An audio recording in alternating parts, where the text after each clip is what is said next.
கண்டுவிட்டா நம்ம குறை தீரும். அம்மன் அலங்காரம் கண்டுவிட்டா நம்ம குறை தீரும்.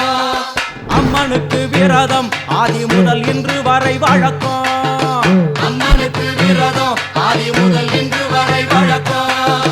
சமயபுரத்தில் நம்மை வாழ வைக்க மாரியும் விரதம் கொண்டாளே மாரி அம்மா